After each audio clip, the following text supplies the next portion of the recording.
Hello అండి, అందరికీ నమస్కారం. ఈ రోజు వీడియోలో మనం నోబెల్ బహుమతులు, కరెంట్ అఫైర్స్ కి సంబంధించి నోబెల్ బహుమతులు ఏ రంగంలో ఎవరెవరికి వచ్చినాయి, ఎవరు విజేతలు అనే దాని గురించి అయితే చూద్దాము.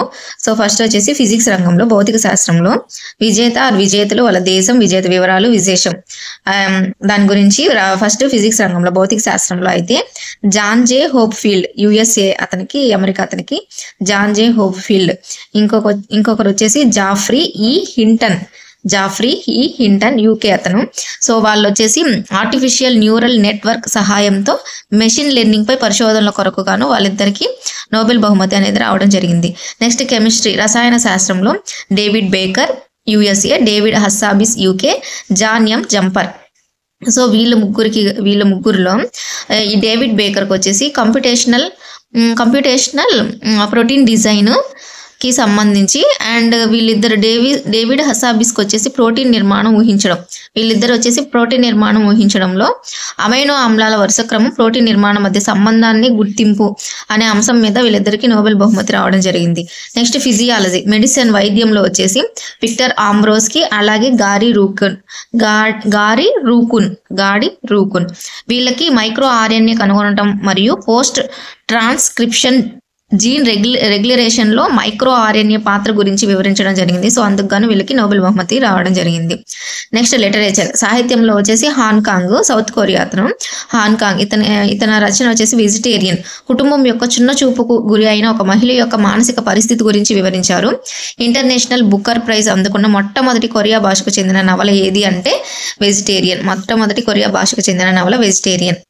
అయితే నోబెల్ బహుమతి అందుకున్న మొట్టమొదటి కొరియా మహిళ కూడా ఈమె అన్నమాట, హాంకాంగ్. మొట్టమొదటి నోబెల్ బహుమతి అందుకున్న కొరియా మహిళ ఎవరు అంటే హాంకాంగ్.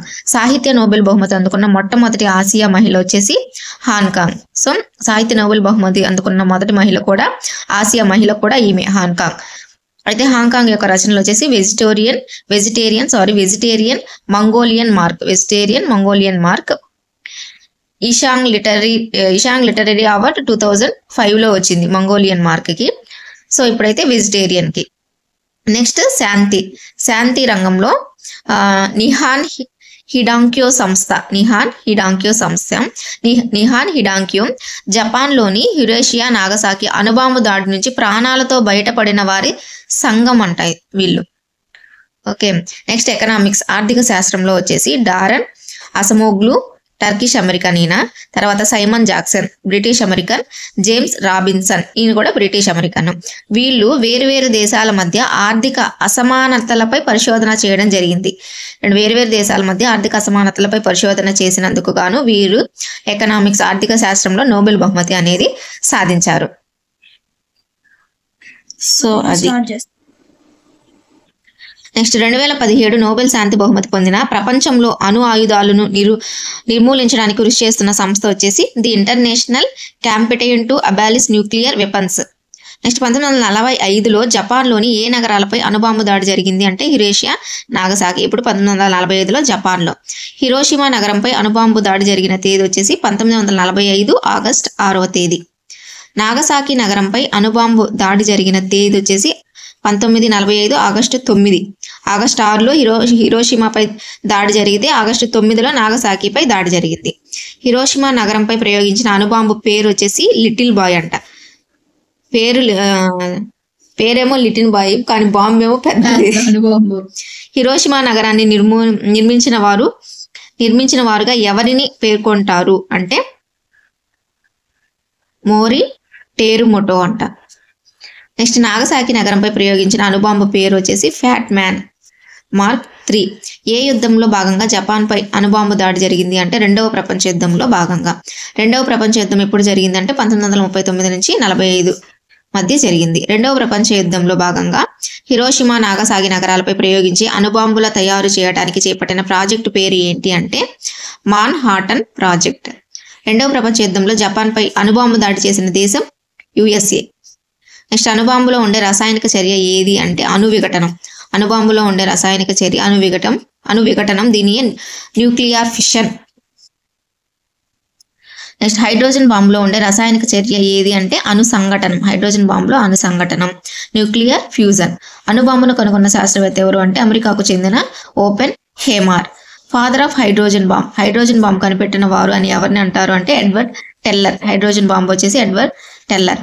నోబెల్ బహుమతుల ప్రదానం సాధారణంగా ప్రతి సంవత్సరం ఏ తేదీన నిర్వహించబడుతుంది అంటే ప్రతి సంవత్సరం కూడా డిసెంబర్ 10వ తేదీన అయితే నిర్వహించబడుతుంది. ఏ సందర్భాన్ని పురస్కరించుకొని నోబెల్ బహుమతులను ప్రతి సంవత్సరం డిసెంబర్ 10వ తేదీన ప్రదానం చేయడం జరుగుతుంది అంటే ఆల్ఫ్రెడ్ నోబెల్ వర్ధంతి సందర్భంగా ఈ బహుమతులు అనేవి ప్రదానం చేస్తారు. ఆల్ఫ్రెడ్ నోబెల్ ఎప్పుడు మరణించారు అంటే 1896 డిసెంబర్ 10న.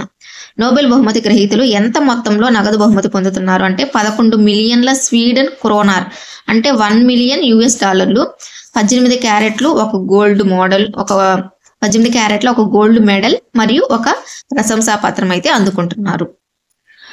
నోబెల్ బహుమతి విజేతలకు ఇచ్చే నగదు అయితే అది. 2024 నోబెల్ బహుమతుల ఎంపిక కమిటీకి చైర్మన్ గా ఎవరు వ్యవహరించారు అంటే బెరిట్ రీస్ అండర్సన్. సాంప్రదాయానికి భిన్నంగా నోబెల్ లిటరేచర్ అవార్డును పొందిన గాయకుడు మరియు పాటల రచయిత ఎవరు అంటే బాబ్ డైలాన్. నెక్స్ట్ 2 సార్లు నోబెల్ బహుమతి పొందిన వాళ్ళు ఎవరో చూద్దాం. ఫస్ట్ జాన్ బార్డిన్ 1956లో, 1972లో ఫిజిక్స్కి గాను 2 సార్లు నోబెల్ బహుమతి పొందారు.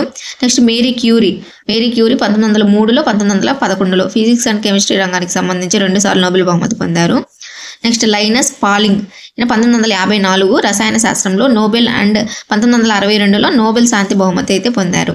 ఫ్రెడరిక్ సాంగర్ 1958లో అండ్ 80లో రసాయన శాస్త్రంగానికి ఫాదర్ ఆఫ్ జీనోమిక్స్కి 2 సార్లు నోబెల్ బహుమతి పొందారు. International committee of the red cross 1917, 1944, 1963. UN high commission for refugees ఇది వచ్చి 1954 అండ్ 1981. సో ఇవన్నమాట నోబెల్ బహుమతులు ఏ రంగంలో ఎవరికి వచ్చింది అనే దాని గురించి. సో ఈ వీడియో కనుక నచ్చినట్లయితే లైక్ చేయండి, షేర్ చేయండి, కామెంట్ చేయండి. అండ్ నెక్స్ట్ కరెంట్ అఫైర్స్తో మళ్ళీ రేపటి వీడియోలో చూద్దాం.